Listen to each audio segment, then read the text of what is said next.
Hello and welcome, everyone. I'm so thrilled to see so many of you here today as we explore the exciting world of AI and its impact on lease administration and abstraction. I'm Rukmani Anantaraman from RE Back Office. I have over 18 years of digital marketing experience, including AI based marketing. I'll be your webinar host this morning. Before we kick things off, just a quick note, if you have any questions during the webinar, please feel free to drop them at the chat box that's located in the right-hand corner of your screen. We'll address all your queries at the end of the webinar. So don't hesitate to go along and engage with us during the webinar, okay? Now, please allow me to introduce you to our speakers for today's webinar. We have Harbinder Khera, co-founder of RE Back Office. Harbinder has 25 plus years of AI technology and commercial real estate experience. And Yeah. the other speaker this afternoon is Megan Redman. Megan is a client services manager at RE Back Office. She's got global lease admin experience for 10 plus years, that is more than a decade, providing financial, operational, project, and strategic support in commercial real estate. Megan, over to you. Hello, everyone. Welcome to the webinar. Today, we're going to be talking about a topic that seems to be pretty much everywhere these days, AI. As Rukmani mentioned, I have a background in lease administration and corporate real estate, and I've been in various capacities over the years, so I'm very excited to learn from Harbinder more about this topic. So today, before we get into the webinar itself, if I can give a very quick introduction to RE Back Office for those of you who may not be as familiar with us.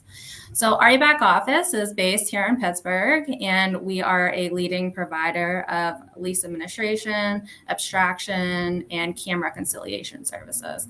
We have been in business since 2006 and provide these services to a variety of clients, including retailers, property managers, owners, brokers, all of that fun stuff. So this experience over the years has kind of led us to the webinar today on AI through the development and the utilization of our Lease AI tool that was developed here. So now we're going to kind of focus in on Harbinder and ask some questions of him about AI. So Harbinder, over the years, AI has become a very hot topic, and it seems to be pretty much everywhere. Every time I'm listening to a podcast or open the news, there's something more new about AI happening. So when it comes to real estate, I'm kind of curious on what that looks like for us. So if you can, in very non-tech terms, kind of go over what exactly AI is for the basic user, essentially. Oh, thank you. Thank you, Megan. We're pretty excited to be on this webinar today, as Rukmani pointed out. Started this company almost 18 years, and I've been in AI world almost 25 plus years. Actually, I would say 28 years. I took my first class in AI, I would say 28 years ago. Sure. And so that's a long time being in the AI space, and finally you get to see what's happening. And so stuff that I studied in college, and now you started to see things evolving. And now, obviously, for the last 10 years, we have spent a lot of time in AI. So I'd love to kind of share my experience and kind of really talk about where we're at today in terms of AI, from a real estate practitioner's perspective. What is something they need to know? Okay. And so when you think about AI,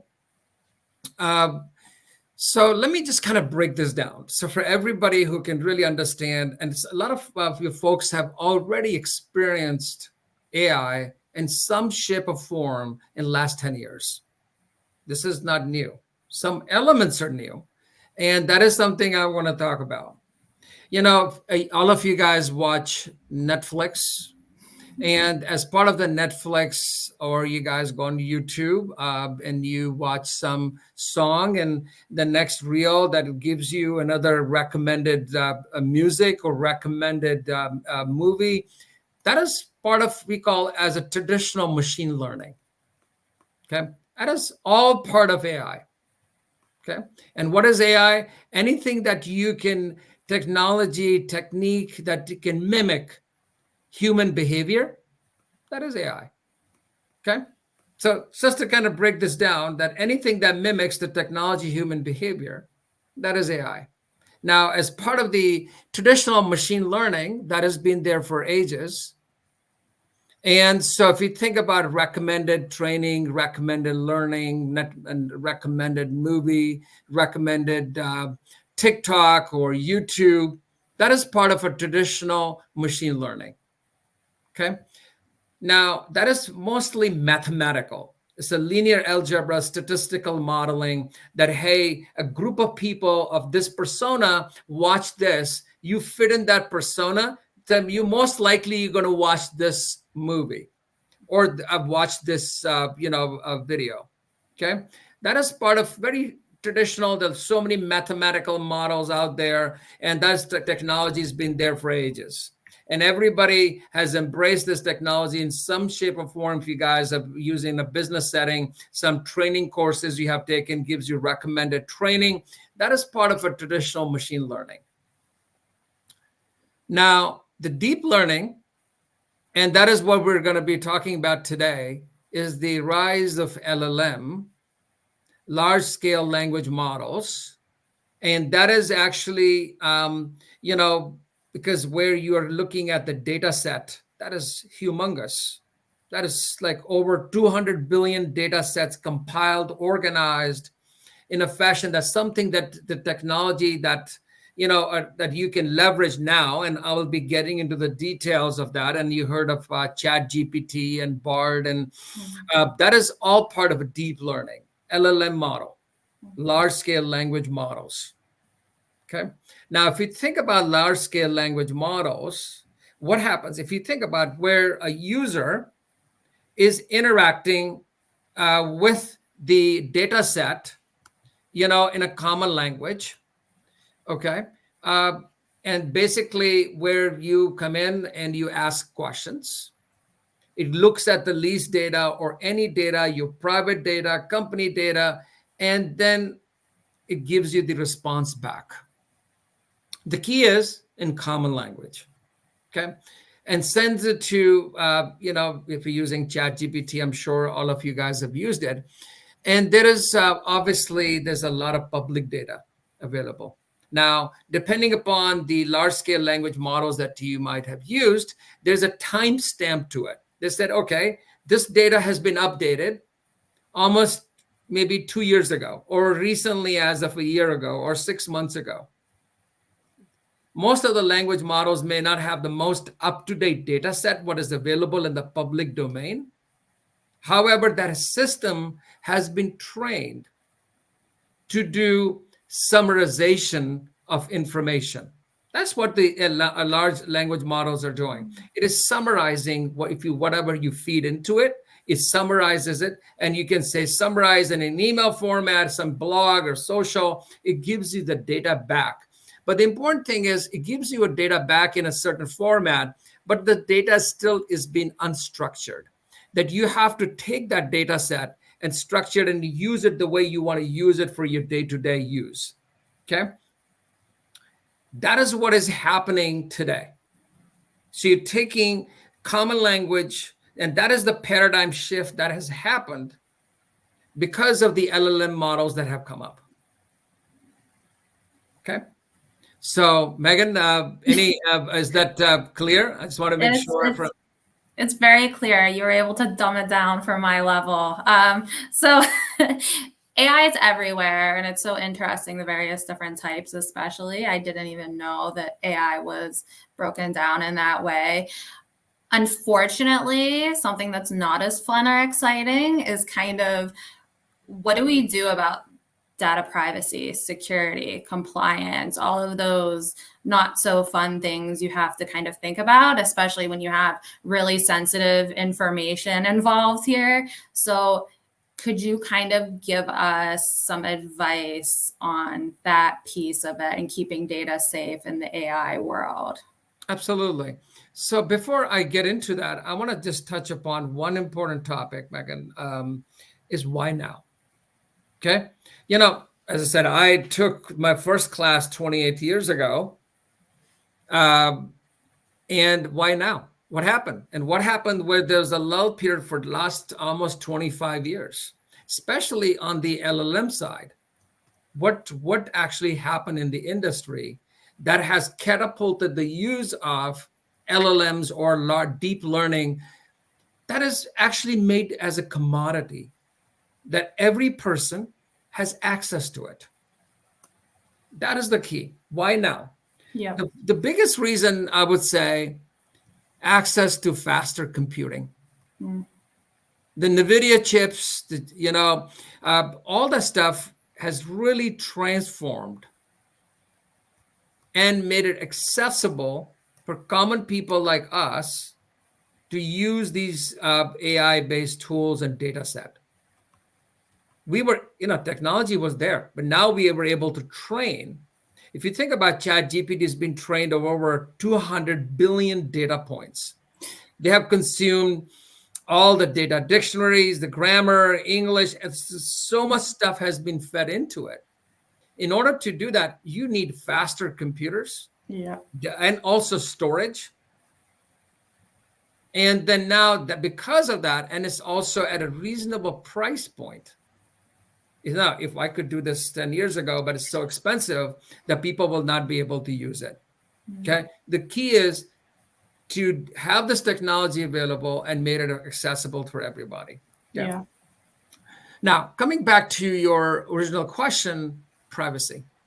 Okay. So data privacy is the key, especially, in our space, because that is something I want all the real estate professionals to keep that in mind. You cannot take your lease data or whatever data and just go and put it on ChatGPT and start using it. And especially when you have a lot of that information available in confidential information. So the key is, how do you use LLM models with the security, compliance, and guardrails in place? That is the key. You need to think about, when you're working in a business and, working as a lease administrator, or you are doing a CAMREC, or you're a property manager, facility manager, there's a data that is available to you. That is your personal data, something that you're working on. And then there is a corporate data. Let's say you have all the leases, that is your corporate data, company data. And you need to make sure there's a proper guardrails in place, because what is on ChatGPT or OpenAI, that is public data. Right. So how do you use these technologies with the proper security guardrails in place? So that way, you're not using, you're not sending everything, dumping onto ChatGPT and say, hey, just do it. And some of the stuff, again, may not be utilized for training of the LLM models. So the key is, number one, look at, a lot of these LLM companies, they have APIs, open APIs. As part of the APIs, they tell you that data is secure. And so use the APIs or talk to third-party vendors like Rebo or your property management applications that you guys are working with. And I'll talk about that in a second, because the property management applications may provide you guys to give you the guardrails that who has access to that data set. Because the trick is part of this AI technology, you only send the data that need to be summarized. You don't send everything and say, just look at it. You only send the relevant pieces of information. And then after that is done, you say you forget about it. It's forgotten. So that way the data is not stored or anything happening there. So you want to make sure they're using the correct technology on top of this OpenAI to make that happen. So want to make sure the privacy security is the key. And but there are tools, resources available to ensure that you could utilize these technologies with the proper compliance procedures in place. Right. Yeah, I know it's not one of the most fun parts of the conversation with AI and technology. So thank you very, very much for kind of going over that. It's always a hot topic. So, for something that might be a little bit more exciting, if you can kind of explain to me how AI can be used when it comes more into the real estate lease administration world, could you kind of walk us through some use cases that illustrate that application of AI in, the real world, essentially? Absolutely. So this is the fun part. This is the fun part of today's presentation. As I said, we've spent a lot of time for the last so many years looking at how we use AI as a business. So one of the important things that I want to just touch upon, and will be covered at the end, AI is here to stay. Number one, as business practitioners, we need to use AI. We need to embrace it.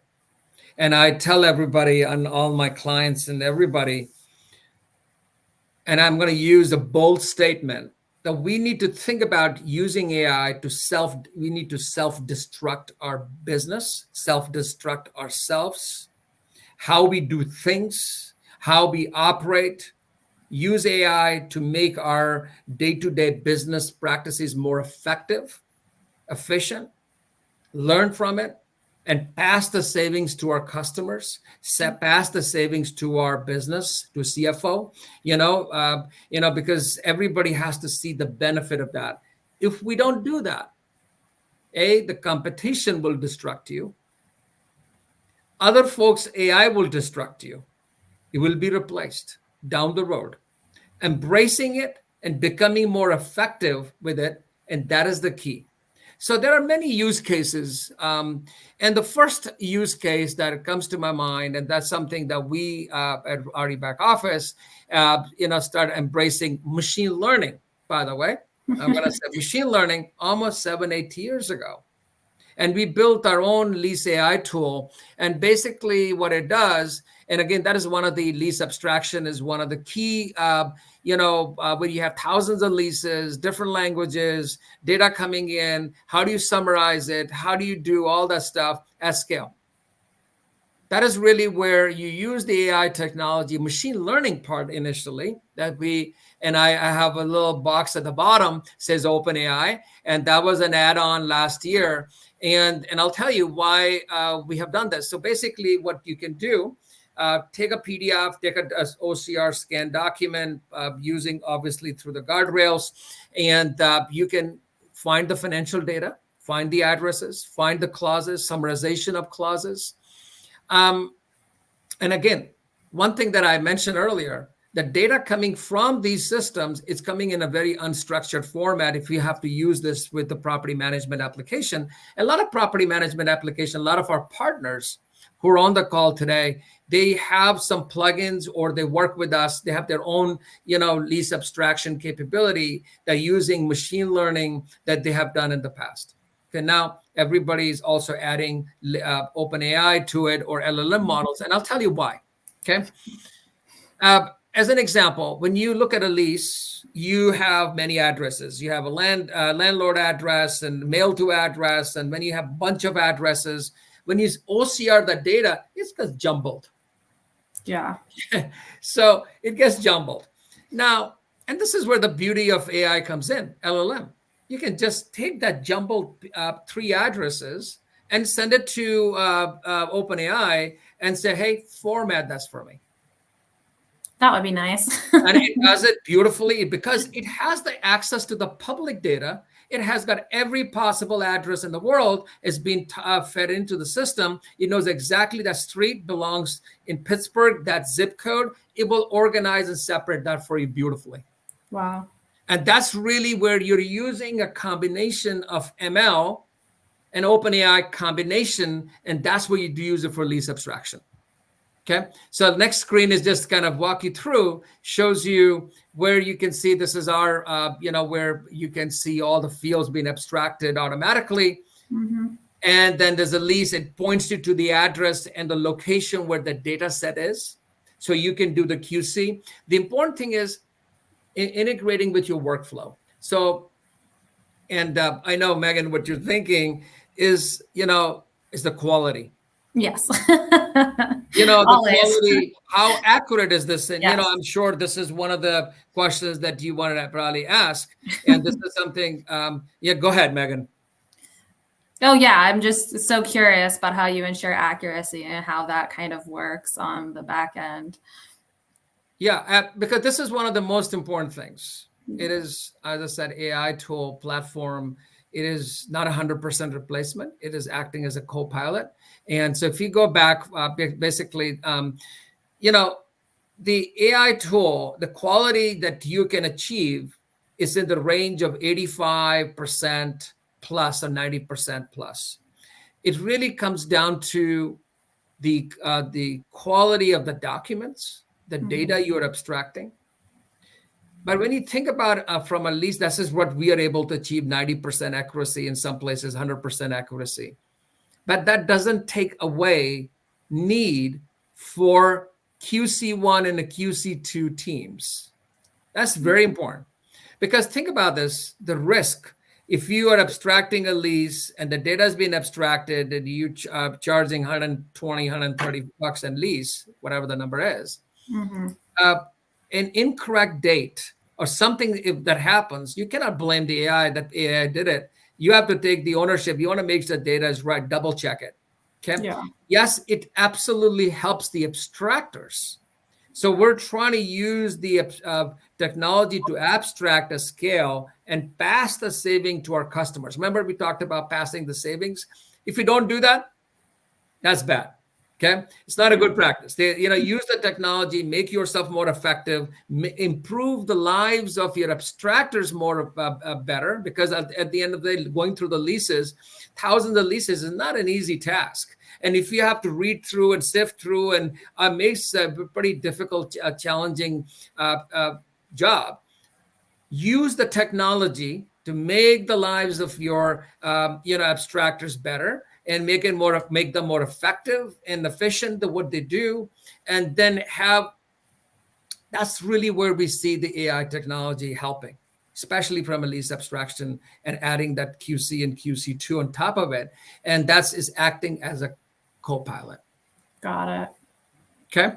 So that is one of the key use cases that you will see a lot. And that is really where you should embrace that, or have work with the vendors that can, who are using this technology, because where you can see the saving as a client to get the work done. Okay. But at the same time, do not compromise on the quality of it. Yeah. Okay. Now, the other use case that we see here is basically, again, coming back to when you have a lot of documents, how you rename thousands of documents. How do you collect the data from invoices? Especially if you're doing a CAMREC or you're doing an abstraction, your documents coming in. Sometimes how the documents being OCR'd by third party, they just say ABC 1, 2, 3, 4, 5 XYZ.PDF, whatever. Okay. That could be a master lease, that could be an amendment letter, that could be a side note, whatever, invoices. How do you do that? So it's a pain. How do you organize? Because the important part in our business, especially in lease abstraction, lease admin, if you have a missing document, everything is out of whack. Yeah. Okay. Yes. So keeping track, making sure that you have the right documents in order, you have the amendments in right order. So that is the key, that how you, and again, if you have to go through every document, read it, say, yep, that's invoice 2020, here's the amount. It's just a lot of work. It is. And it's a tedious work. It's a lot of work and it's a tedious work. Yep. And I'm guessing everybody on the audience today, I'm sure they probably don't like doing this, but this is a necessity. This is where you use the AI technology that actually reads it and say, well, this is an amendment. This is the side letter. This is the invoice 2020, and here's the amount, and automatically rename the document. That's awesome. Okay. And also you can look at the invoice data, use the invoice data for collection, for CAMREC. So you can actually, when you're doing the CAM reconciliation, you can go through the CAMREC data and you can do that. Okay. So that is really the second use case that where we see, especially, from a lease administration and abstraction perspective. Okay. Now, Let's talk about the fun stuff. Okay? This is new. This is actually the beautiful thing about the LLM stuff. Okay. How do you access, or, like if you think about currently your system, the lease data is actually in the property management application. If you guys using Tango or, Lease Cake or, any of these platforms, Lucernex, any of them. And by the way, all of them are our friends and our partners that we work with them pretty closely. The data is there. Visually, so the data is there. Okay. The first thing is, how do you make that data accessible, that if there are other stakeholders within the organization, if they need to have access to the data? Again, going back to with the proper security guardrails. Now, access to this data within common language. Say at the bottom of the screen, you see that, can you please provide the list of leases which are expiring in 2024? That is very simple. You can say, show me all the leases where the tenants live in Pittsburgh. Show me leases where all the tenants are closer to the city of Bridges. Now, the city of Bridges is Pittsburgh. only the LLM will know that, yes, in the US, the city of Bridges in Pittsburgh. Find all the tenants that are actually in Pittsburgh. Do you see that how the technology can take your data and correlate to what is there in the public domain? And again, so using technology where you can actually search on a particular lease or all leases. So you can actually, this is the very common use case with the LLM. So where you can actually analyze the data and you can use this for predictive analysis. Show me the leases where do you see the possibility that a tenant is not going to pay or not paying, or there's a possibility there's a risk. So because you can look at the late fees, and again, it only will do the action if the data is available to the system. Right. And again, going back to the point I made, security guardrails, compliance in place. Yep. So work with a vendor, work with a property management, at least admin firm that has these plugins that sits on top of your data and gives you something at Rebo that we can work with our partner data, like coming from the lease admin applications, import that, give you the security compliance, and you can make that easily accessible to everybody in your organization within the intranet. That if the CFO wants to have access to the data, CEO wants it, or anybody else wants it, you can make that available to your tenants. If they want to query some basic data about the lease, you can stop. They say they should not have access to certain pieces of data. Okay. If you are a lessee, you can have, and again, depending upon, franchise, owner and a franchise, and you want your franchisees to have access to certain lease data. You have thousands of franchisees. You can make that available to them. That way you don't have to respond to, some data that you can make it easily available within the security guardrails in place. That's the beauty of, the OpenAI, this LLM, this AI, what we see today. Now, you can take this data, you can say, hey, plot it on a map. Okay. So you can actually take this data and plot and say, hey, show me on a map. Show me all my tenants. Okay, do it in a grid view, do it in a map view. Okay, endless opportunities and possibilities. See, that's really the beauty of the whole thing. Okay, any question on this, Megan? I would say, so if someone wanted to integrate this type of thing or, this plugin with their existing lease administration platform or process, because they already have one in place, how would they go about doing this? Like, what would that look like essentially for them? If they're working with the current lease admin platforms, then they need to have something like this available. Yes. So so it's pretty simple.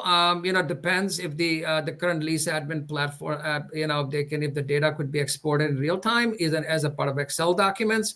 So again, what could be fed in, like tool like ours, the data could be fed in as an Excel or a real time data, and so lease data, lease files, and that could be updated daily, weekly, or every 2 hours, 3 hours, how often you update your data. So that could be either, a lot of times this has been already integrated. They have some, our partners already have some of the tools in place, and already as part of, they have added enhanced functionality. If your current platform does not have it, please, we can work with, or anybody, not just Rebo, but anybody who is providing this kind of service can ingest that data in real time, or we can ingest the data in batches on a daily basis and make that available. Now, the nice thing is what you see on the screen could be offered as a Chrome plugin. Okay, at a Gmail Chrome plugin, it sits on a browser. You can click on it. Obviously, the person is authenticated, knows exactly who you are within the company, and knows exactly what leases you should have access to and what lease data you should not have access to. Again, going back to the privacy and security guardrails in place. Okay. Got it. So there's a question asked by Morgan. How can you use another LLM model? Yes, you can. Again, the question is, if the data being fed into the system is not right, doesn't matter what LLM you use on top to summarize it. Okay, so when you OCR a data and the files have handwritten notes, the commencement dates are missing, some things are out of whack, documents are not proper. When you actually, so if the problem is in the underlying data model that has been fed into the AI system, irregardless of any other OpenAI or any BARD or any other LLM, will have the same problem. Okay, go back. This is all about this. The game is all about data. What goes in, what comes out.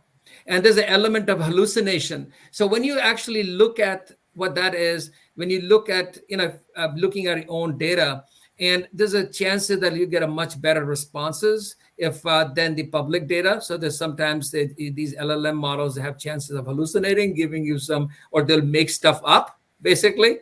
Okay, so you have to be, that's why you can double check some elements. Sure, you can double check it, but at the end, when you come to think of a lease data, financial data, you can't. When the clients are, you're responsible for the 100% accuracy, and you're carrying an E&O on it, and an error in one of the leases, it can cost you thousands of dollars. And you want to be double checking, making sure you can't blame the E&O, or hey, I double checked on 2 LLM models, let's blame them. It is on you. So that's why we, on a safer side, being immersed in this AI technology for all these years, we're still not giving up the QC part. Okay, yeah. So for another foreseeable future, that is really what our main focus has been. Okay, so let's go to the other use case. Then I'll come back to some of the comments. So the other part is, the other important aspect is generative AI. Gen AI, we hear about, we see how you can use this data to create email, social content, but mostly when I'm this example, it's like when you doing a client communication, tenant communication. So you can use the AI model, basically do email. So you can actually, for example, look at a tenant and say, hey, lease one, hey, I need to communicate, or find tenants that are not paying or paying. And then you can compose an email to basically to them, basically through the platform. Okay.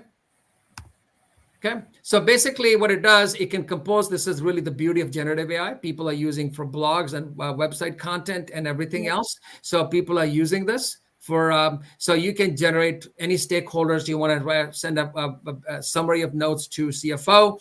The other important aspect, which I didn't mention here, is like when we talked about public-private data.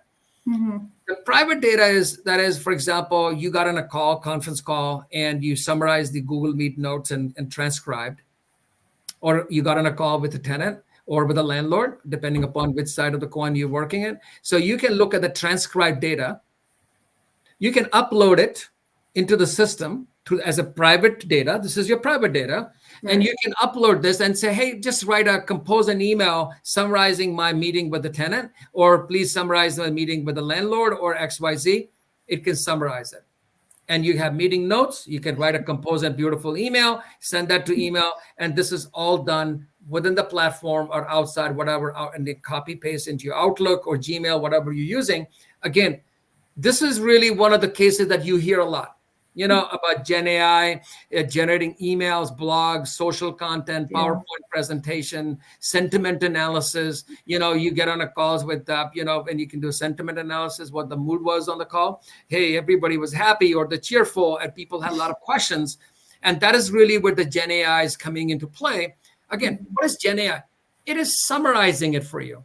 It has the power of understanding common language and outputting the data that you want it in. And there we have a lot of use cases where our customers are asking the information to be translated in German, French. Say, hey, I'm talking to somebody in France, and my tenant is in France, by the way, and I want this email to go in French. Beautiful. You can translate in French. Okay, then you don't have to know French. You can say, all right, here's the tenant communication. The tenant is in especially for, a lot of companies who are multinational, they have a global presence. And it's awesome that how you can leverage the AI technology to do translation and multilingual. And it is done. It's done a pretty decent job. We have a lot of customers that where people are using have global presence. And so using this technology to leverage that is really one of the important classic cases of Gen AI. Okay. Now, at the interest of time, I'm going to go a little faster. There's some other questions being posted. The other use case is using AI technology as a chatbot on your website. Okay. So if you can, this could be the data that you want to make it available, especially real estate guys, like brokers, associations, they want to present the data that is not a confidential data, but you want to present this information to anybody who is coming to your site. Let's say you're a property management firm. You're a real estate owner and you have a lot of portfolio. You want to make that information available where people can come and say, hey, I'm looking for 5,000 square foot space. Show me. Okay. So when you see it, the idea is that you have a stacking plan. You can highlight a stacking plan, show this building, this square foot that is actually available. You tie in the visual. We talked about the maps. You tie in the visual element of real estate with the data. Okay. And that could be a floor plan. So it doesn't have to be a stacking plan. It could be a floor plan. And again, these are the tasks where the AI is really helping folks in real estate. Yeah. Okay. So there are many other use cases. Again, I wanted to highlight some of the key use cases. So Megan, I'm going to pause. I know I haven't getting a chance to ask me any questions. So anything else? I think we can take some questions or we can kind of take them after, but I really want to know what you think we should take away from this segment. So whatever you think is the next best step, we should definitely go forward. Yeah, so let's look at next step for everybody in the call today. Then we'll take the comments and the questions. Number one, a lot of these folks on the call today, the question is, what's next? How do we get started? And obviously, a lot of folks have already using ChatGPT. I'm saying beyond that, okay? My recommendation is absolutely start the journey with your current platform provider, okay? Lease Admin, Lease Abstraction, the current platform provider. Start the journey there because they have the data. That's where the data sits. And a lot of our partners have their own tools they have built, some plugins. I know for sure, LeaseCake and Tango and these guys and, and other partners have their own tool set that they have created that sits on. So start your journey there because that's the starting point. Okay. Or reach out to us. We will direct you, tell you, hey, because we have tools that ingest the data from our partners, because all of these guys are partners, we can ingest the data and enhance the value of it. Or you start off the journey there. That's the first thing that I would say. Start the journey from the current partners. And certainly we'll share our details and reach out to us, and we'll point you in the right partner, software vendor, or us, and who can actually help you with that, depending upon the use case. The second part is, I would say, from my perspective, the takeaway when you think about,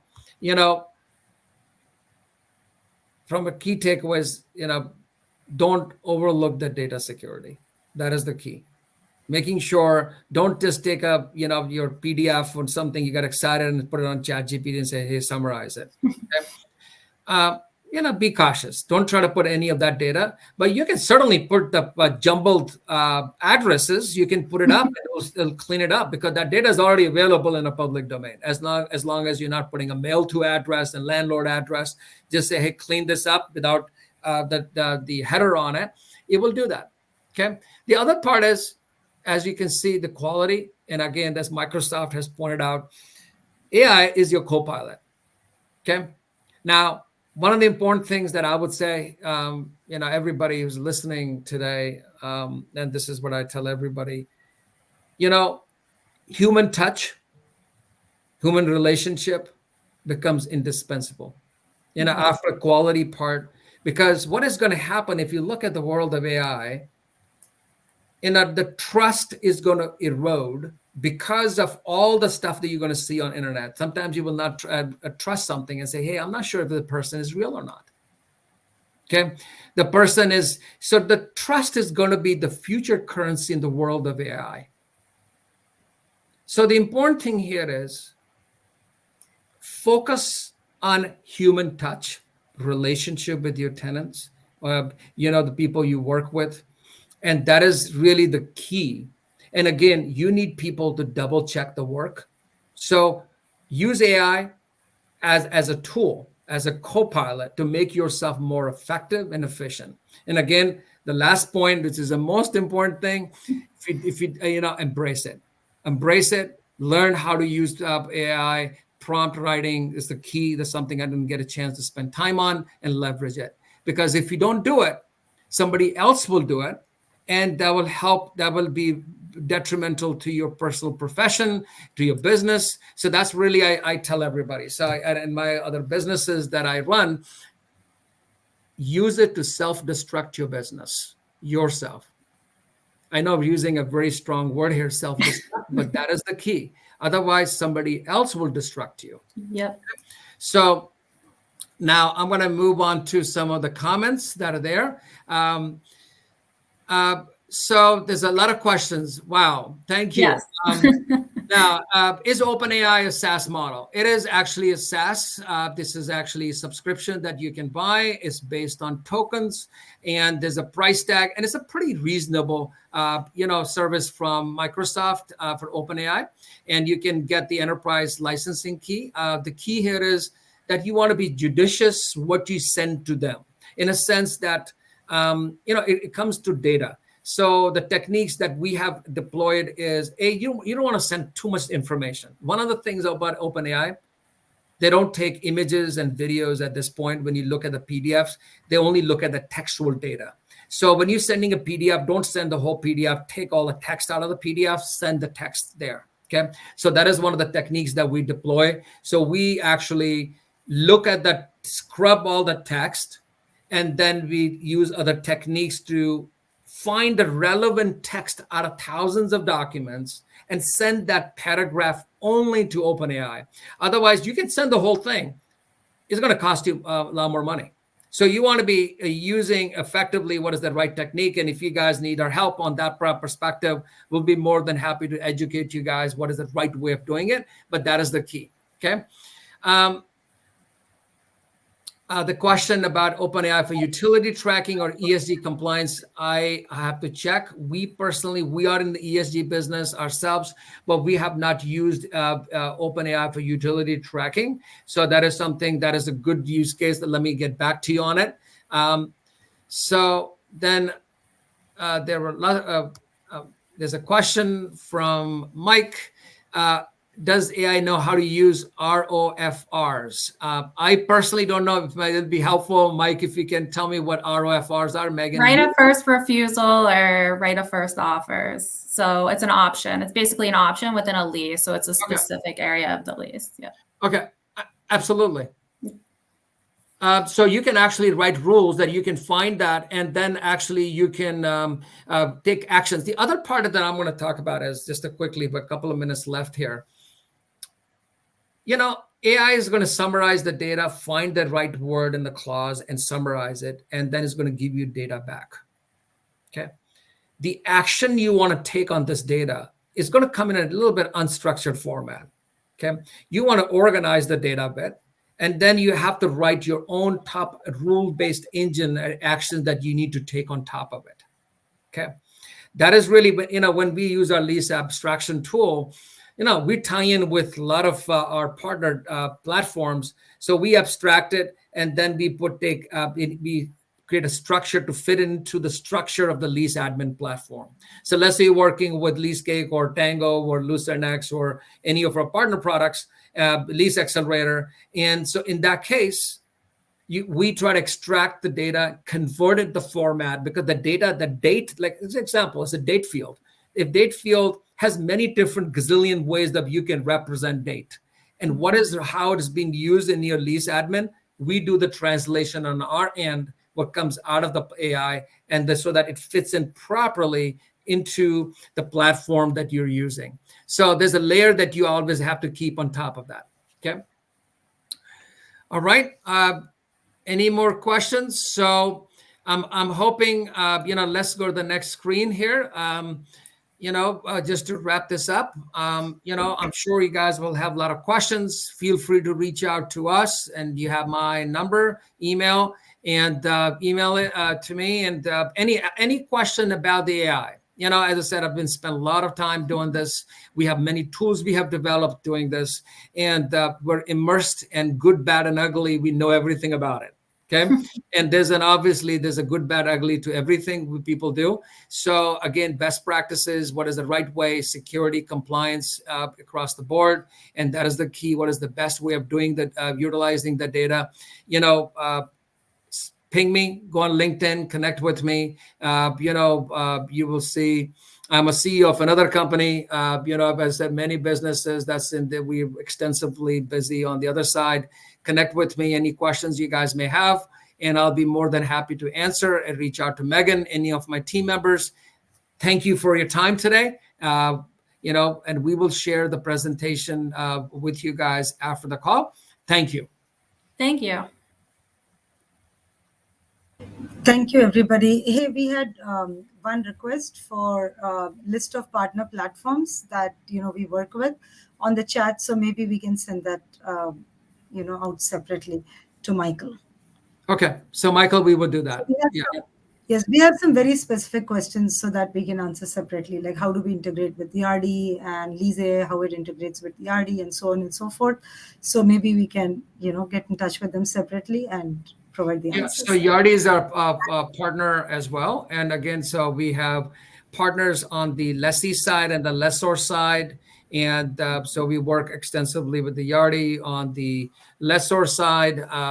Then we have, obviously, on the lessee side, there are very many platforms. And depending upon the type of use case, some platforms are designed for, enterprise. And you look, and some platforms are designed where you have franchisee looking for, very small 10, 20, 30 leases. And so we have partners there. So we have partners in every different category. And we have selected these partners based on, their capability, what they can provide to us in terms of data set. So we can give you a lot of that feedback, who's the right partner depending upon your use case, especially if you're corporate real estate, accounting, FASB, if you're doing that, that's another use case, equipment stuff, or maybe doing ESG stuff.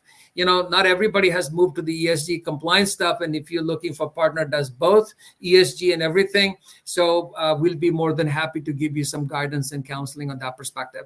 Again, thank you very much. Thank you. Thanks, everybody.